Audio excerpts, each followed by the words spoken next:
जब अल्लाह किसी घर से बरकत उठा लेता है, दिल को जगह देने वाला बयान। अस्सलाम वालेकुम व रहमतुल्लाहि व बरकातुहू। आज का बयान बहुत गौर से सुनिए। कभी आपने सोचा है कि एक ही घर में पैसा आता है लेकिन टिकता नहीं। फ्रिज भरा हुआ होता है लेकिन घर वालों के दिल खाली होते हैं। घर बड़ा होता है लेकिन सुकून नहीं होता। हर चीज़ होती है लेकिन बरकत महसूस नहीं होती। और कभी एक छोटा सा घर होता है, कम कमाई होती है लेकिन उस घर में अजीब सा सुकून होता है। फ़र्क सिर्फ पैसों का नहीं होता, बरकत का होता है। आज हम इसी बात पर गौर करेंगे कि घर की बरकत को हम कैसे कायम रख सकते हैं। एक घर की कहानी जो मैं आपको बताने जा रही हूँ। एक आदमी था, अल्लाह ने उसे अच्छी रोज़ी दी थी। शुरू में वो बहुत शुक्र करता था। सुबह उठकर नमाज पढ़ता, अपनी माँ बाप की खिदमत करता, घर में हलाल रोज़ी लाता, बीवी और बच्चों के साथ मोहब्बत से रहता।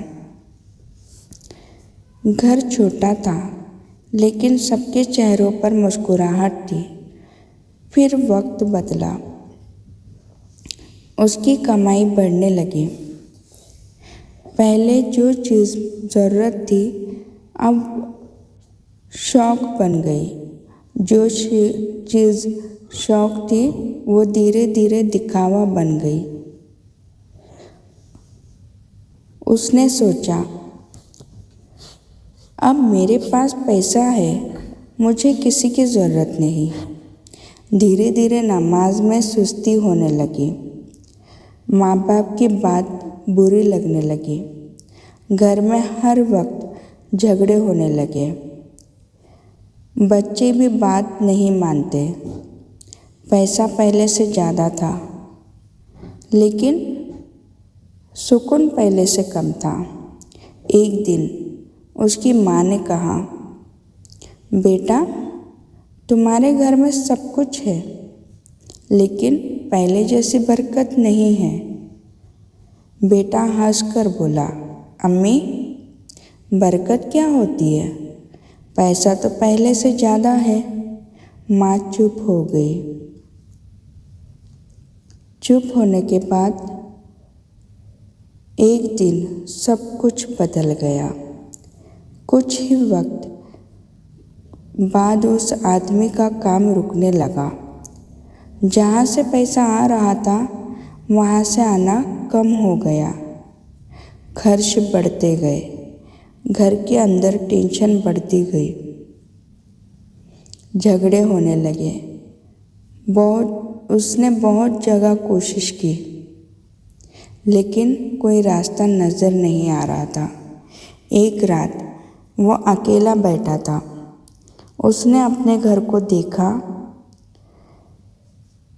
महंगी चीज़ें सामने थी लेकिन उसके दिल में एक सवाल था, मेरे पास इतना सब होने के बावजूद मैं खुश क्यों नहीं हूँ? उसकी नज़र अपनी माँ पर पड़ी। माँ तस्बीह लेकर बैठी थी। उसने पूछा, अम्मी, आप क्या पढ़ रही हो? माँ ने कहा, मैं अल्लाह से तुम्हारे लिए दुआ कर रही हूँ। ये सुनकर उस आदमी की आंखों में आंसू आ गए। उसने माँ के हाथ पकड़ लिया और कहा, अम्मी, मुझे माफ़ कर दीजिए।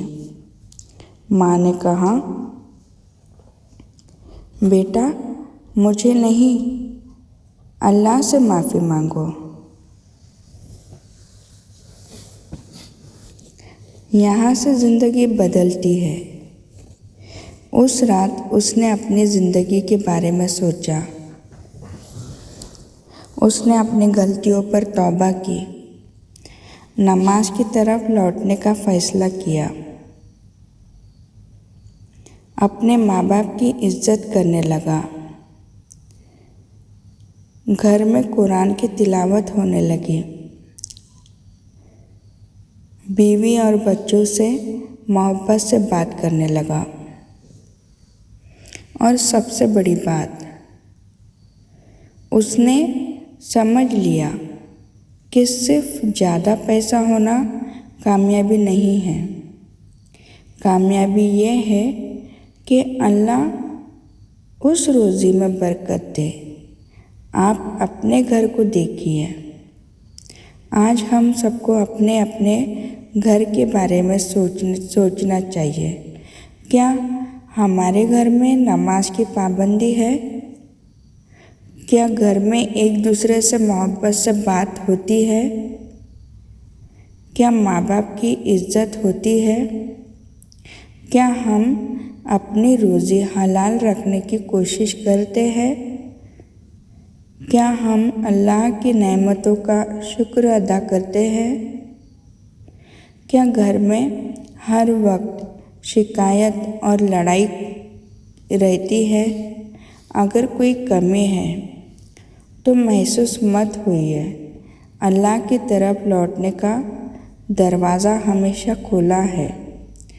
आज से अपने घर में एक नई शुरुआत कीजिए।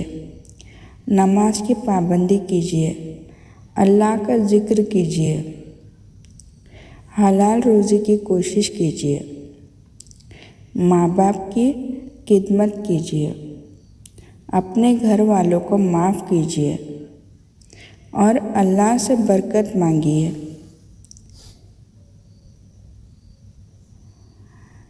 एक बहुत ज़रूरी बात जो मैं आपको बताने जा रही हूँ, गौर से सुनिए। बरकत का मतलब हमेशा ये नहीं होता कि पैसा बहुत ज़्यादा हो। कभी कम पैसा होता है लेकिन घर का खर्च आसानी से चल जाता है। कभी छोटा घर होता है लेकिन सब लोग खुश रहते हैं। कभी सादा खाना होता है लेकिन सब मिलकर खाते हैं और दिल खुश होता है। ये भी अल्लाह की नेमत है। इसलिए दूसरों के घर की चमक देखकर अपने घर को कम मत समझिए। अल्लाह ने आपको जो दिया है उस पर शुक्र अदा कीजिए।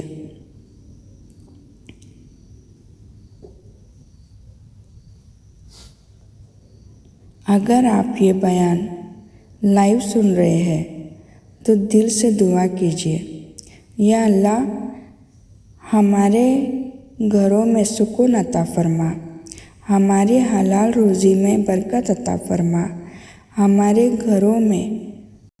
घरों को मोहब्बत से भर दे, हमारे माँ बाप को खुश रख, हमारे बच्चों को नेक बना, हमारे घर से परेशानी, नफ़रत, बेचैनी दूर फरमा और हमें अपनी